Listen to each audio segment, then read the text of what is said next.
गहलोत सरकार रजाई से बाहर आओ। अभी ऐसी जगह में रजाई ओढ़ के सो गए। गहलोत सरकार रजाई से बाहर। राजस्थान में शासन चुनाव बहाल करो। छात्र एकता जिंदाबाद। छात्र एकता जिंदाबाद। सबसे पहले तो पूरे राजस्थान के अंदर जो राजस्थान का सबसे बड़ा विश्वविद्यालय राजस्थान विश्वविद्यालय, आज मैं जहां उपस्थित हूं आपके बीच में,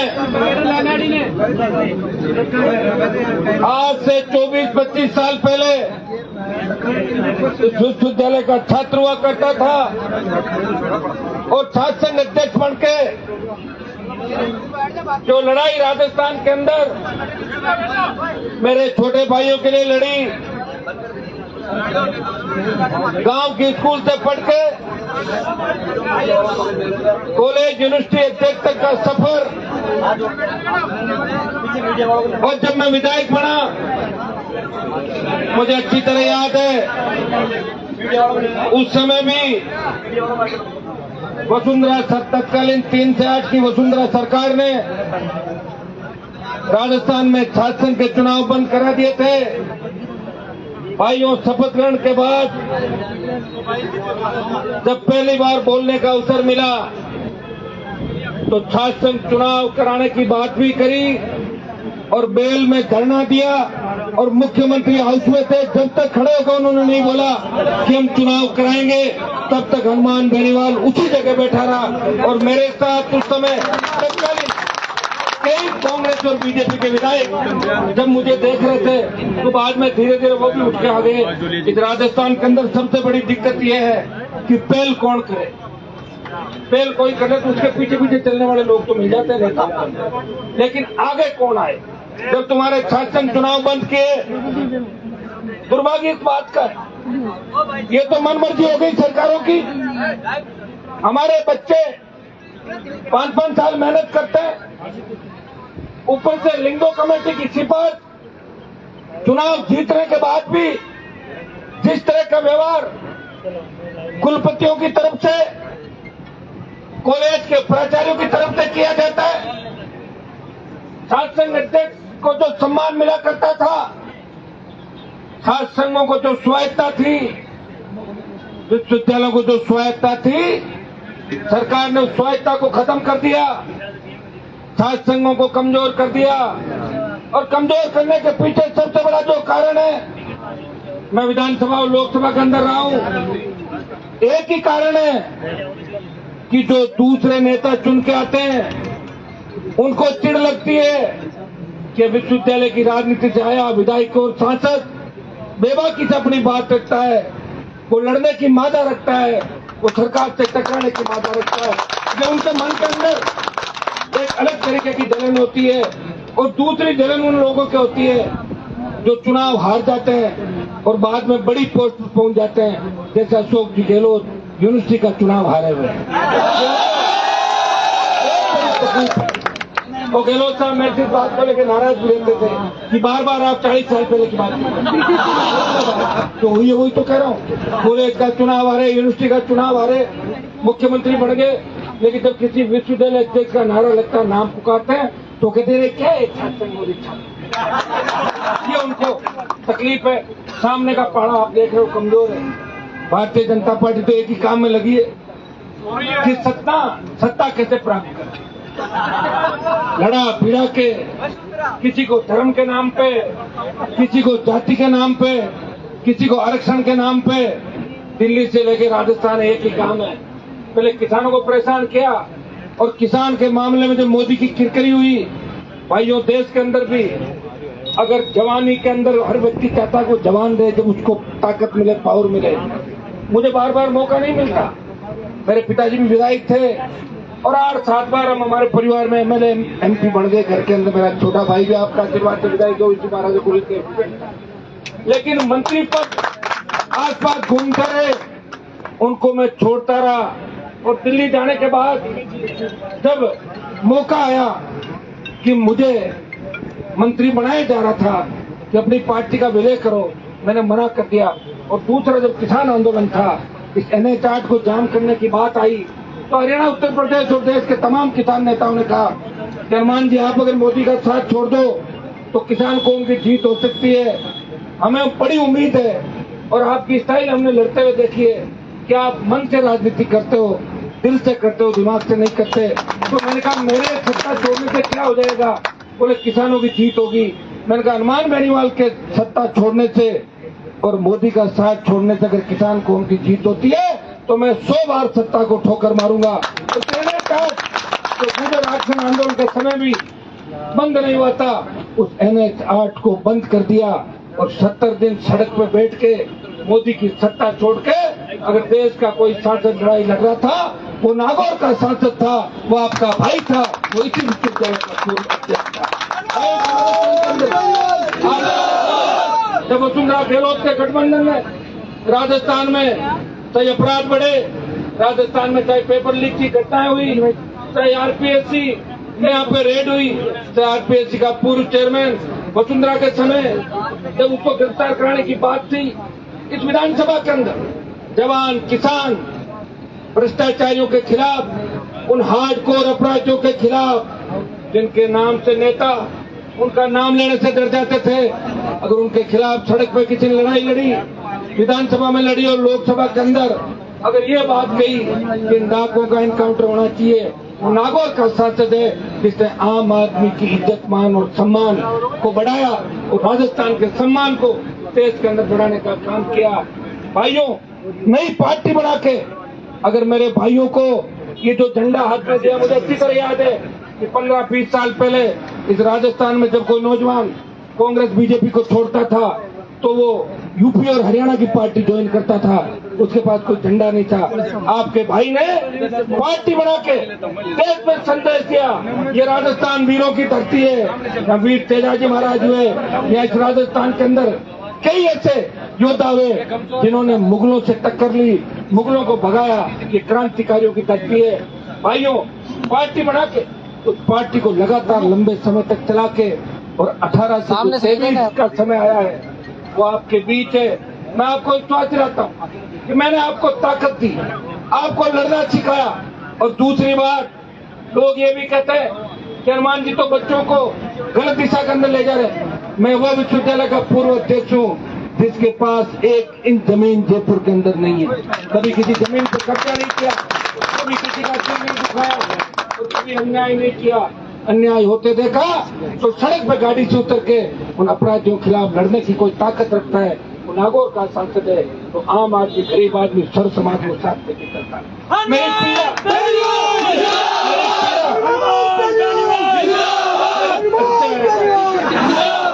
मेरी पीड़ा इसी बात की है कि मेरे समय में भी मुझे वो दिन याद आ गया जब 1998 के अंदर छात्र संघ के चुनाव बंद करने के लिए सरकार ने फरमान जारी किया। उस समय मेरे सामने जो चुनाव हारे थे, 2nd, 3rd, 4th, 5th number के नेता सारे मेरे कार्यालय के अंदर आए और उन्होंने बोला कि भाई साहब, आप तो अध्यक्ष बन गए और अध्यक्ष बन के निकल जाओगे, लेकिन ये चुनाव बंद हो जाएंगे। मैंने कहा आप निश्चिंत रहो, हनुमान बेनीवाल चुनाव बंद नहीं होने देगा। और हम सब ने साथ मिलकर लड़ाई लड़ी, इसी का परिणाम था कि 98 के अंदर 3 महीने बाद चुनाव हुए, लेकिन 98 दिसंबर के अंदर राजस्थान चुनाव करवाए। मुझे आज ये कभी शर्म महसूस हो रही है कि राजस्थान के अंदर हमारे किसान के बेटे वो चुन के आए हुए हैं, जो कोई अध्यक्ष के पद पे बैठा है, कोई जनरल सेक्रेटरी के पद पे बैठा है, क्या उनकी ड्यूटी नहीं बढ़ती कि चुनाव कराए, किसी दूसरे भाई को मौका मिले? ये सोच उन लोगों की होनी चाहिए। दुर्भाग्य है कि लोग क्या करते हैं कि खुद का काम निकला और अपना जाके आगे और किसी वाले को छोड़ दो, इसलिए हम पीछे। आज आपने कितने विधायक है राजस्थान के अंदर, आप बताएं? जाट, गुजर, मीणा, मेघवाल मिलाओ, जिनकी मैं बात करता हूँ यादव, ये 100-125 मेरे हैं आपके राजस्थान के अंदर। सो रहे सारे सारे। अगर एक मार्च करें अशोक गहलोत से मिलेंगे, गहलोत जी हम मिलने आ रहे हैं, चाय पे चुनाव करो, 1 मिनट के अंदर चुनाव हो सकता है। लेकिन मैं आपको कहना चाहता हूं कि मैं जब तक ये भावना नहीं रखूंगा कि मैं मेरे साथ मेरे भाइयों को जोड़ के चलूंगा, तब तक बड़ा आदमी वही बनता है जो बहुत लोगों को साथ लेके चलता है। एक अकेला व्यक्ति क्या कर सकता है मुझे बताओ? कुछ नहीं कर सकता। एक अकेला एक एमएलए बन सकता है, एमपी बन सकता है, तो एक एमपी को कौन पूछता? मैं दिल्ली में हूं ना, अभी मेरी स्थिति दिल्ली में बताऊं क्या है? एनडीए में जाना नहीं चाहता, और दूसरा जो राहुल और इन लोगों ने बढ़ाया उसमें भी नहीं जाना चाहता, अकेला खड़ा हूं। आप पता करो ना मैं कौन चूज करता हूं। मेरे जैसे 50-60 सांसद और भी है 543 के अंदर, जो नहीं तो एनडीए के अंदर है, और दूसरा जो तथाकथित संगठन है उसके अंदर भी नहीं, दोनों में नहीं। हम हमारी लड़ाई लड़ रहे हैं और हमें पूरा विश्वास है कि भाइयों जो लड़ाई आज तक हाथ में ली है, समय जरूर लगा है, सरकारें झुकी, जब मोदी झुक गया तो ये तो सरकार कुछ है ही नहीं, ये तो जाति सरकार है। इस जाति सरकार को एक आह्वान करेंगे कि राजधानी को घेरेंगे, उसी दिन चुनाव की घोषणा भी करेंगे। राष्ट्रीय लोकतांत्रिक पार्टी, जिस तरह आप बच्चे एकजुट हुए हो, मुझे सबसे बड़ी खुशी इस बात की है कि यहाँ आप सारे संगठन एक हो। मुझे इस बात की खुशी है जब मुझसे मिलने आज से या 5 दिन से बच्चे आ रहे हैं, हमारी जो छोटी बहनें आ रही है, उन सब की एक ही डिमांड है कि पहले चुनाव होना चाहिए। जो करीब छात्र साथ नहीं बैठते, छात्र नेता वो टकराते हैं, लेकिन मैं आपको बधाई दूंगा, धन्यवाद दूंगा। सारे बच्चे पूरी ताकत से आप लड़ाई लड़ रहे हैं, और मैं आपको इस बात का भी धन्यवाद दूंगा कि लंबी लड़ाई लड़ी 7 दिन के अंदर, कानून हाथ में नहीं लिया, और पुलिस ने जिस तरह लाठियां बरसाई है, पुलिस ने जिस तरह कैंपस में आपकी आईडी चेक करी है, मैं इतना ही विश्वास आपको दिलाता हूँ, आप एक ही काम करें, जो भी पुलिस वाला आपको परेशान करे, जो भी अधिकारी परेशान करे, उसका नाम और नंबर लिख लें।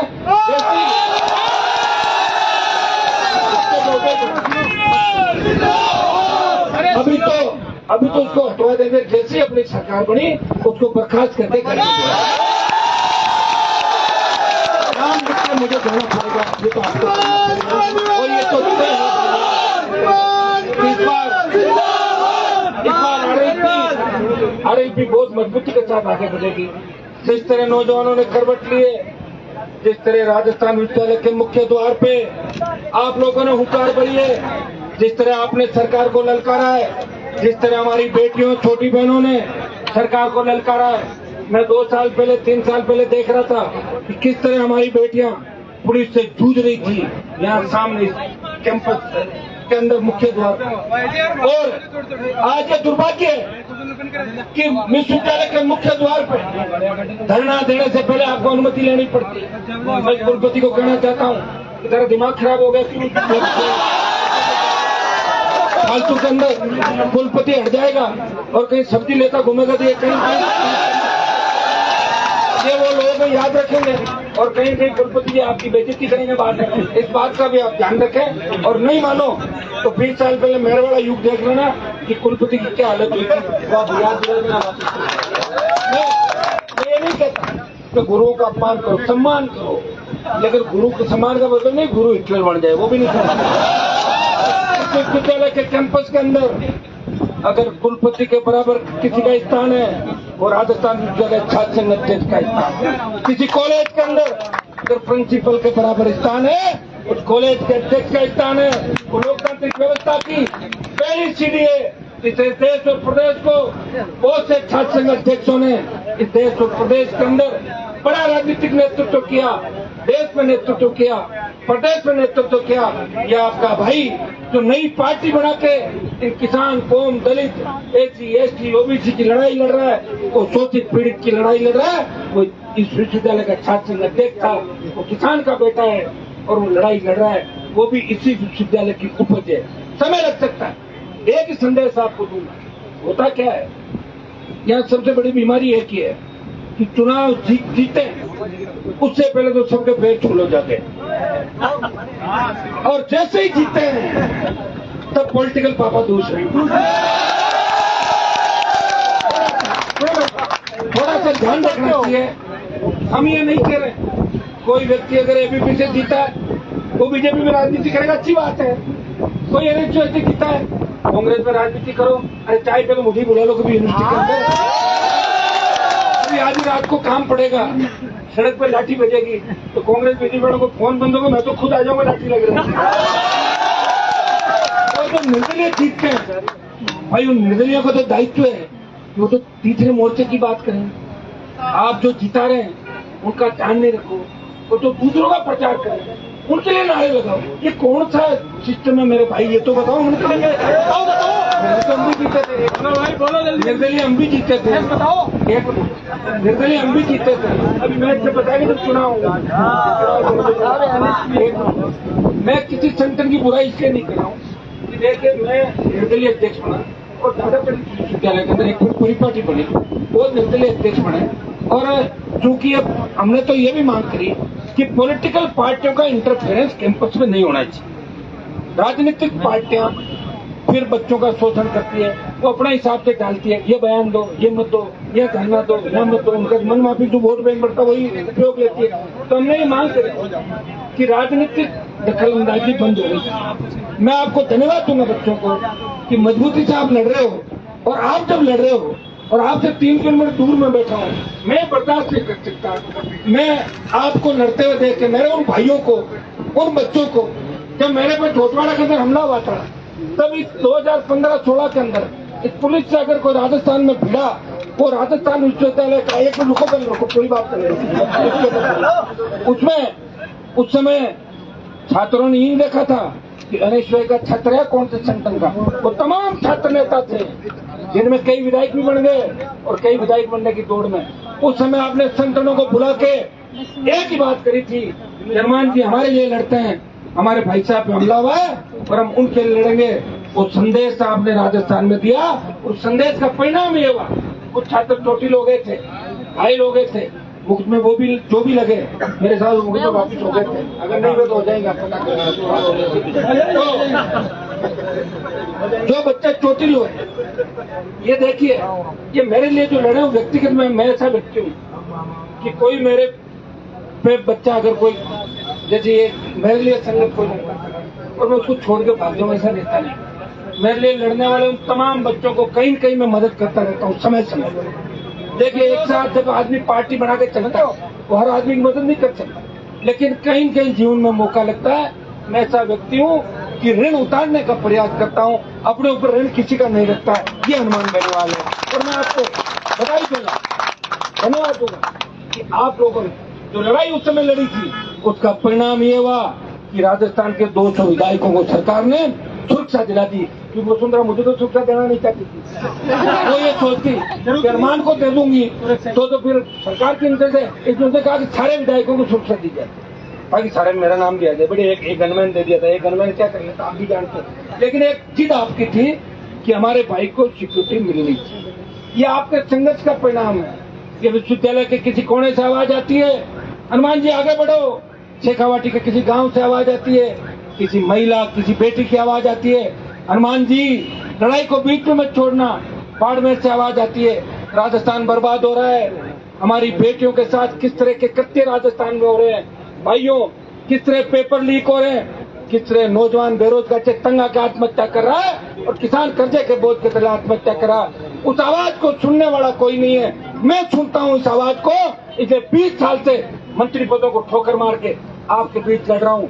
मैं आपको तकलीफ करने नहीं देख सकता, इसलिए आज आपके बीच घोषणा करने के लिए आया हूँ कि भाइयों राष्ट्रीय लोकतांत्रिक पार्टी पूरी ताकत के साथ शासन चुनाव करने को लेके इस राजस्थान में राजस्थान सरकार की ईंट से ईंट बजा देगी। आज 2 काम आपको मेरे कहने से करने, एक काम तो आप भी बड़े भाई के नाते सीख मेरी मान लो। देखो घर के अंदर बर्तन भी होते हैं ना, बचते हैं, सगे भाई भी छोटी मोटी बात को लेते, मम्मी पापा किसी को छोटा सा चॉकलेट दे दे, कुछ और दे के मेरा नहीं, मेरे को कम दिया, ये होता रहता है। लेकिन तुम सबका एक ही मकसद होना चाहिए कि चुनाव हो, ये कसम लो कि जब तक चुनाव की घोषणा नहीं हो तब तक मंच पे भाषण को लेके और एक दूसरे को नीचे दिखाने का प्रयास नहीं करो, इसका नाम काट दूं, इसको ये कर दूं, गाड़ी में निपटाऊं, ये आप समझ गए ना, ये नहीं करना है।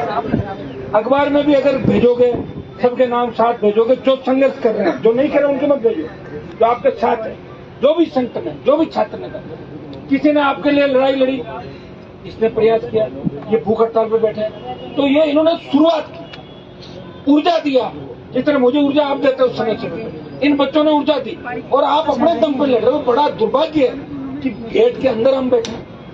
मैं चाहूँ तो भी आपको सबको लेकर कभी गेट की तरफ चलूंगा, लेकिन सुनो मेरे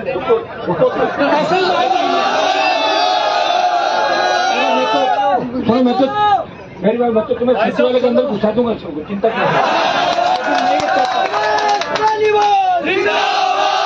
मैं चाहता हूँ कि जहाँ मैं आ जाता हूँ ना, वहाँ फिर किसी तरह का लॉ एंड ऑर्डर नहीं है। नहीं तो लोग कहेंगे कि हनुमान जी ने आकर लॉ एंड ऑर्डर बिगाड़ दिया। अभी मैं 2-3 बात आपको मोटी मोटी कहूंगा। एक तो मेरे छोटे भाई जिद कर रहे हैं कि भूख हड़ताल नहीं तोड़ेंगे, तो मैं इनसे अपील करता हूँ कि मेरे कहने से भूख हड़ताल तोड़ दो आप, क्योंकि मैंने भी 17 दिन सेंट्रल जेल में भूख हड़ताल करी। तब मेरे पिताजी आए थे नागौर से, सीएम ने बुलाया पिताजी को, ये तो किसी की नहीं मान रहा आप आओ। तो पिताजी आके जेल के अंदर मेरे से लड़ने लगे कि क्यों भूखा बैठा है, क्या अनाज नहीं क्या करो। तो पुरानी बात गाँव भूख मर जाएगा, ये हो जाएगा वो हो जाएगा। तो मैंने कहा 3 मंत्री बुलाओ, बात करो सीएम से। और 3 मंत्री मेरे फादर को उस दिन आए और मैंने भूख हड़ताल समाप्त की। लेकिन आपकी फीस वर्दी और कुलपति को हटाने की जो जिद थी उसको पूरा भी हमने किया। भाइयों, सरकार से लड़े और आपकी जीत भी दिलाई। तो आज मैं अपील करता हूँ बच्चों से कि भूख हड़ताल से बताओ क्या होता है। भूख हड़ताल उन लोगों के बीच की जाती है जो संवेदनशील होते हैं। ये तो लुटती सरकार है। या तो ये पता नहीं कि अभी आदेश क्या हो रहा है, 1 घंटे बाद उसको हटा दो, 1 घंटे बाद लगा दो, उसको वहां लगा दो, पता ही नहीं चल रहा क्या हो रहा है सरकार। और बीजेपी ये काम कर रही है कि जैसे ही ये भागे, बीजेपी के अंदर 12 तो दूल्हे और 1 लुटेरी दुल्हन। अब आप बताएं, और इधर मैं अकेला लड़ रहा हूँ, तुम मेरे साथ तो होग नहीं हो। अब के वैसे तुम चिंता मत करना, कोई कुछ भी थे। इस राजस्थान को मैंने एक नापा इलाका, थोड़ा सा ये इलाका अपना ये है ना गुजर मीणाओं का इलाका, इसमें अगर ढंग से 1-2 नेता साथ आ जाए ना मेरे बड़े बड़े, तो सीटें जाएगी 125 तुम्हारी। तो बच्चे बैठे, अगर ये बच्चे साथ आ जाए तो भी 70 के करीब आ जाओगे तुम लोग। बहुत अच्छी सीट आ रही तुम्हारी, चिंता मत करो। तुम्हारे एक पार्टी जाएगी 3rd नंबर पर आते। 160 पावर तुम संघर्ष करो, हम तुम्हारे साथ हैं। तुम संघर्ष करो, हम तुम्हारे साथ हैं। तुम संघर्ष करो, हम तुम्हारे साथ हैं। मैं एक आपको कहना चाहूंगा कि भगत सिंह अगर ये सोच लेते, लोगों ने कहा था कि आप ये मत करो फांसी हो जाएगी, तो उनका फांसी हो जाएगी, उससे मुझे गम नहीं। मेरी भारत माता गुलामी की बेड़ों से मुक्त हो जाएगी। हनुमान बेनीवाल इस चीज की परवाह नहीं करता। 0 से खुद से 3 से 4 से 5 प्रधान और सारे उपचुनाव में 1 जीत, और अब की बार उससे तो बढ़िया ही रहूंगा। जब मैं जीत के आया था 18 के अंदर, तुम यार 1 मिनट बताओ, जब मैं 18 में पार्टी बना के जीत के आया तो मीडिया के मेरे भाइयों ने कहा कि हनुमान जी आप तो बड़ी बड़ी बातें करते, क्या हो गया? मैंने कहा हो तो गया भाई, पहले 1 आया था, पार्टी बनाई, 3 साथ आया हूँ, कई 2nd नंबर में वेटिंग में लगे, अगली बार ले आऊंगा। अब तो शुरुआत हुई है, इस राजस्थान में कोई लड़ाई नहीं, मैं क्या करूँ? मैं तो लेट आया था इस धरती पे, 50-60 साल पहले आता तो उसका बड़ा बदलाव होता। तो यहाँ पहले वालों को पूछो कि 70 साल में क्या हुआ था, सिवाय कप प्लेट उठाने का काम किया क्या? कोई जो गहलोत के कप प्लेट उठा, कोई गहलोत को पॉलिटिकल पापा, कोई वसुंधरा को पॉलिटिकल मम्मी,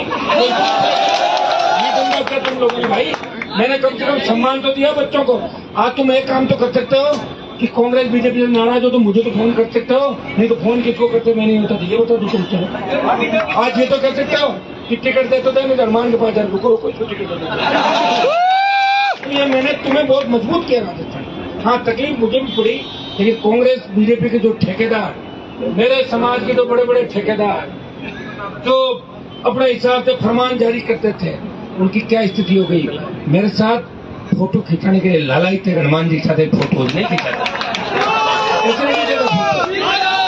तुम तो बच्चे हो, लेकिन मेरा मन होगा उस नेता से मिलूंगा, मेरा मन होगा कितना ही बड़ा नेता हो, आओ। मेरी आदत नहीं बदल सकता, और अब तो कैसे बदल दूंगा? तो 50 के आसपास चला गया, आदत बदल नहीं, 25, 26, 30, 35 तक बदल सकता है। मतलब लड़ के इतना पक्का हो गया कि मुझे कोई लड़ाई नहीं मिलती तो मुझे नींद नहीं आती कि लड़ाई नहीं मैं बड़ी लड़ाई मिल गई मुझे चुनाव की। मैं आपको विश्वास दिलाता हूँ कि जो यहाँ 15-16 के अंदर आपने उपकार किया मेरे ऊपर कि हनुमान बेनीवाल पे हमले के लिए तमाम संगठन एक हुए, तमाम जातियां एक हुई, SC ST OBC का नारा देके, और आपने कहा कि हमारे भाई पे जो पत्थर चला, लाठी चली मारने का प्रयास किया, हम बर्दाश्त नहीं करेंगे। एक ऊर्जा पूरे राजस्थान को मिली, राजस्थान का नौजवान संगठित हुआ उसको लेके, और फिर हुकार रैलियों के बाद पार्टी भी बनी, समय लग गया, लेकिन आज राजस्थान में हम स्थिति के अंदर है। यार 29 जिला के चाहता है, मारवाड़ के 7 जिले पैक हो गया वोट पूरा। कल चुनाव कर लो, कल सुबह RLP की कितनी सीट दी,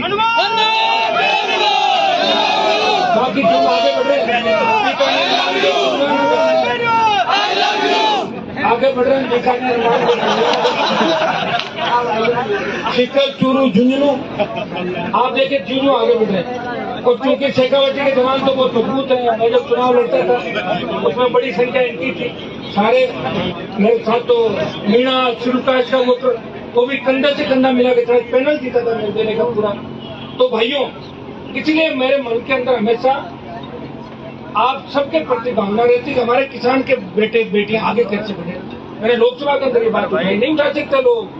मैंने कहा हमारे जाट गुजर मीणा यादव मुस्लिम मेघवाल हाईकोर्ट के जज होना चाहिए, वो बोल सकता है क्या लोकसभा?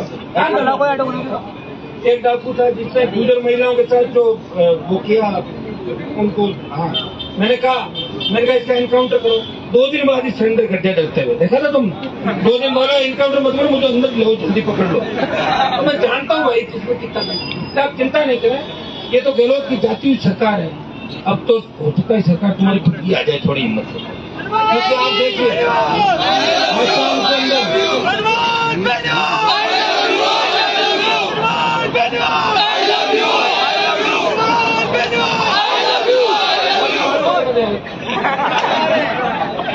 ज्यादा करो भाग जाऊं मैं ये कह रहा था आसाम के अंदर जो आंदोलन, एक बार प्रफुल्ल कुमार मोदी तो आसाम के मुख्यमंत्री बने। मैं तुम्हें तुम्हारी ताकत याद दिलाता हूँ, जवान के अंदर कितनी ताकत है। भगत सिंह ने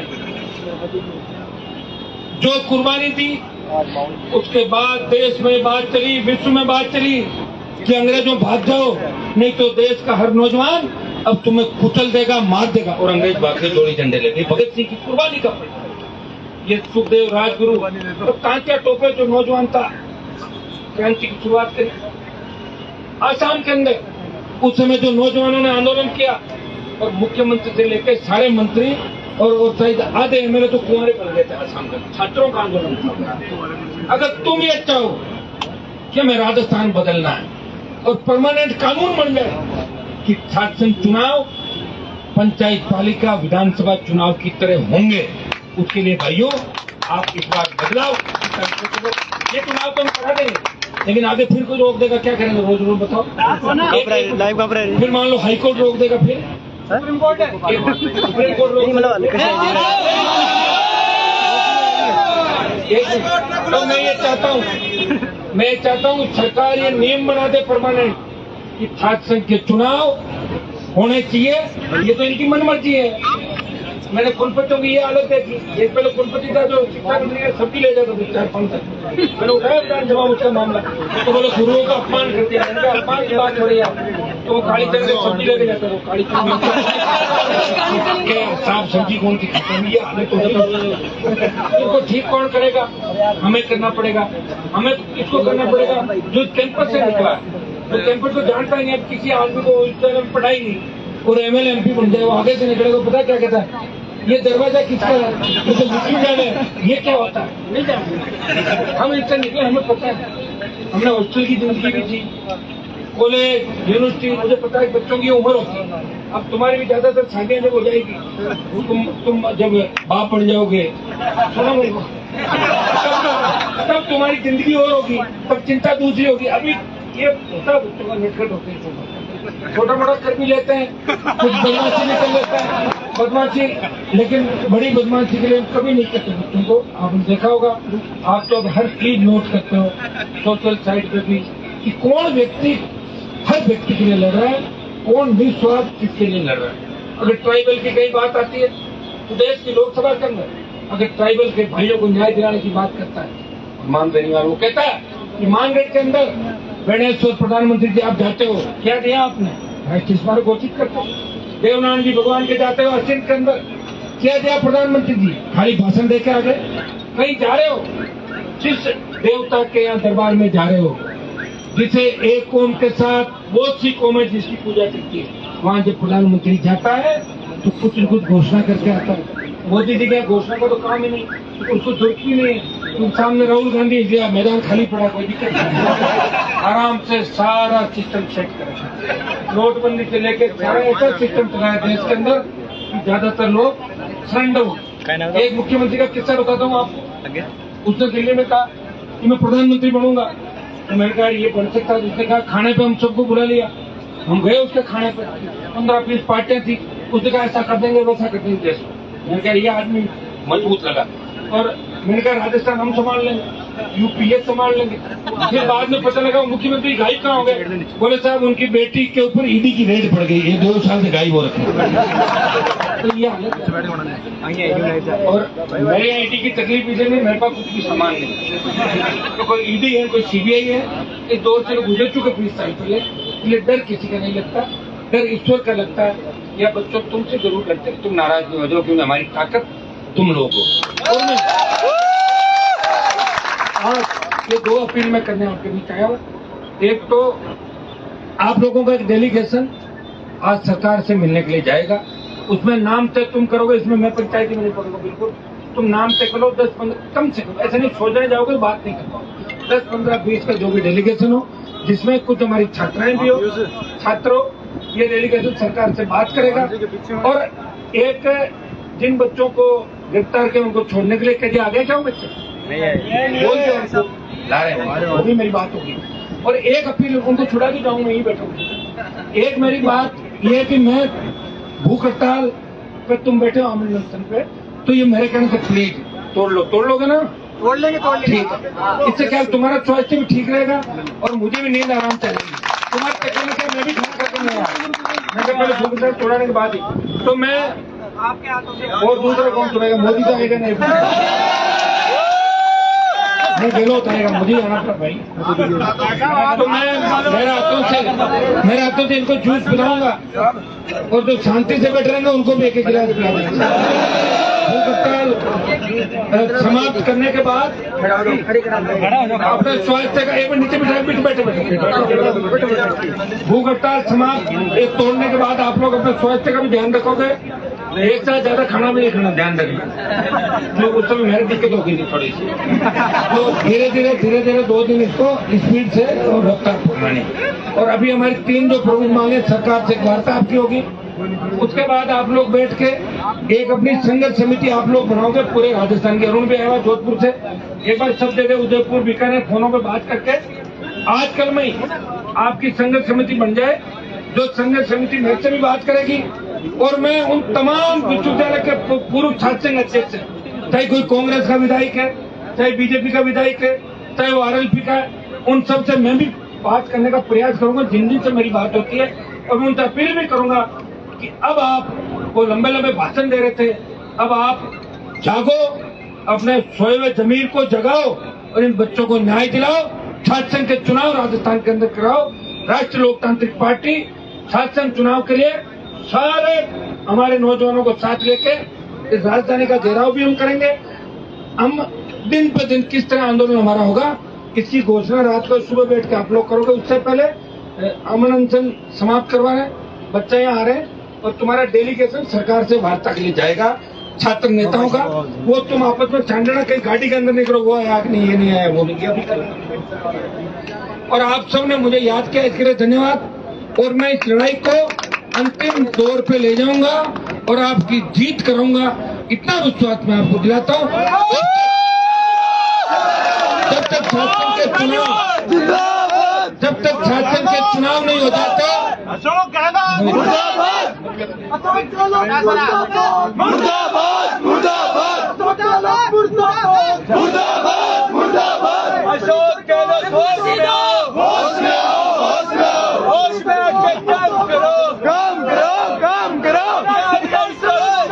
काम करो। जब तक शासन के चुनाव होने जाते मैं आपके साथ मजबूती के साथ खड़ा हूँ। मेरी पूरी पार्टी खड़ी है और मैं तमाम पार्टियों के मेरे भाइयों से अपील भी करूंगा, दूसरी पार्टियों के, कि इस मामले में राजनीति से ऊपर उठ के हमें छात्रों की जो मांग है, ये हमारी लोकतंत्र की पहली सीढ़ी है। किस तरह बच्चों ने मेहनत की 5-5, 7-7 साल, और ये कौन सा धनबल बाहुबल की बात करते हैं, बच्चों के पास पैसे कहाँ से आते हैं हम जानते हैं। कोई 1 रुपया नहीं देता बाजार के अंदर, हम तो इस परिस्थितियों में गुजरे हैं। और मैं विश्वास आपको ये भी दिलाता हूँ कि मैं सरकार के आसपास आ गया तो लिंगडो विंगडो की जो कमेटी है इनको हटा देंगे, भगा देंगे। और दोनों की पार्टी अगर कोई एक बार चुनाव हार जाए 150 वोट से, अगली बार मौका मिला कि भाई उसके तो मन में ही रह जाती है, और कैसे लड़ेगा? तो अगर हम भी उस समय लिंगडो होती तो मैं अध्यक्ष कैसे बन गया? पहली बार मैं भी आ गया, लिंगडो नहीं थी इसलिए तो अध्यक्ष बन गया था। लिंगडो कमेटी हटे, कैंपस में सुख शांति रहे, ये भी सही है कि कैंपस में, लेकिन वो कैंपस दूसरे हैं जिनकी तुलना आप राजस्थान से कर रहे हो। ऐसे तो गृह मंत्री जी, आप मुख्यमंत्री जी, आप होम मिनिस्टर हो, आपके जोधपुर यूनिवर्सिटी के कैंपस में जोधपुर यूनिवर्सिटी के जोधपुर यूनिवर्सिटी के कैंपस के अंदर जो घटना हुई हमारी एक बालिका के साथ, जिस तरह की दरिंदगी जोधपुर यूनिवर्सिटी के कैंपस में हुई, तो लिंगडो कमेटी के बाद क्या नहीं हो रही? क्या घटना है? वो तो गई, मुख्यमंत्री भी वहां से आते हैं, गृह मंत्री भी वहां से आते हैं, क्या रोक लिया क्या आपने? अब लोगों की मानसिकता कैसे ठीक हो, लोग सही दिशा में कैसे चलिए, लोगों का भरोसा सरकार पे कैसे हो? अब लोगों का भरोसा सरकार से उठ गया, लोगों का भरोसा विपक्ष से उठ गया। अब तो बीजेपी कांग्रेस के नेता देखते हैं कि पहला ट्वीट किसका है, उसके बाद हम करेंगे, इस तैयारी में रहते हैं। और फिर कहाँ से सही सोच होगी? मैं आपको विश्वास दिलाता हूँ, बिना राजनीतिक माइलेज के लिए, बिना पॉलिटिकल माइलेज के लिए मेरा कोई खुद का आरएलपी का मैंने संगठन खड़ा नहीं किया। मैं जब पार्टी बना सकता हूँ तो 5 साल पहले संगठन खड़ा करते, मुझे कौन रोक रहा है? एक चिट्ठी तो निकालनी है कि भैया चुनाव लड़ेंगे हम, बच्चे लड़ लेते हैं। लेकिन मैं चाहता था कि बच्चों में पहले से इतने ज्यादा ग्रुप बन रखे, तो मैंने उसको मैदान में पार्टी को नहीं उतारा अभी तक, और आपको पूछे बिना उतारूंगा भी नहीं। आप समझ रहे हो ना कि मैंने पार्टी आपके लिए बनाई है। मैं चाहता हूँ कि ज्यादा से ज्यादा आप लोग, मजबूत लोग, कैसे विधानसभा लोकसभा के अंदर आओ, कैसे लड़ने वाले लोग सत्ता के नजदीक आए, ताकि हमारे उस गांव ढाणी और उस पीड़ित व्यक्ति को जो टकटकी लगा के सरकार की तरफ, आज ओलावृष्टि हो जाती है, कहीं बाढ़ आ जाती है, किसान डिमांड करता है सरकार हमारी तरफ ध्यान दो, कोई नहीं देता भाई, जब तक आपके नेता मजबूत नहीं है। और जिन जातियों के नेता मजबूत नहीं है, जिन जातियों के विधायक एमपी नहीं है, उनकी संख्या बहुत है, उनको कोई नहीं पूछता कि ये सारा सिस्टम, ये सोशल मीडिया का जो युग है, इसका उपयोग भी है, दुरुपयोग भी है। अपने उपयोग की तरफ देखना है, दुरुपयोग की तरफ ध्यान ही मत दो। हर सिक्के के 2 पहलू होते हैं। उपयोग ये है कि हम एक दूसरे के नजदीक आए, रात को पोस्ट डाली कि मैं आ रहा हूँ, देखिए आप हजारों की तादाद के अंदर यहाँ आ गए। ये सोशल मीडिया नहीं होता तो दोस्तों को फोन नहीं कर पाते आपको, तो ये उपयोग है। एक आह्वान करते ही अपना आप लोग चल पड़ते हो।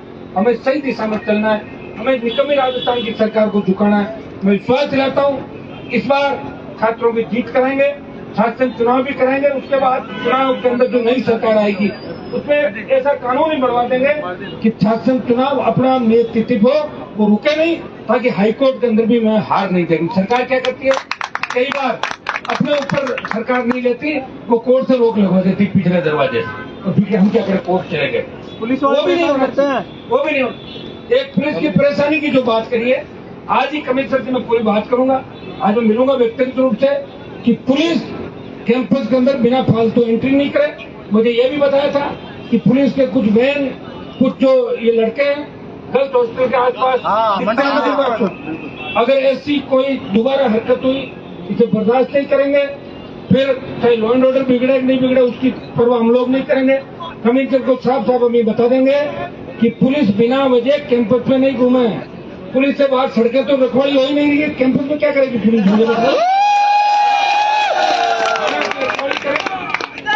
थानों का ध्यान रखें, कम से कम एक काम करें, थाने में कोई दारू पी के सीए नहीं पड़ा रहे, ये भी ध्यान रखें। उसका प्रदेश देश का वीडियो सुन रहा था, वो कह रहा था पुलिस के खिलाफ नहीं, पुलिस में अच्छे लोग थे, लेकिन इसका मतलब ये नहीं लोकतंत्र है भाई।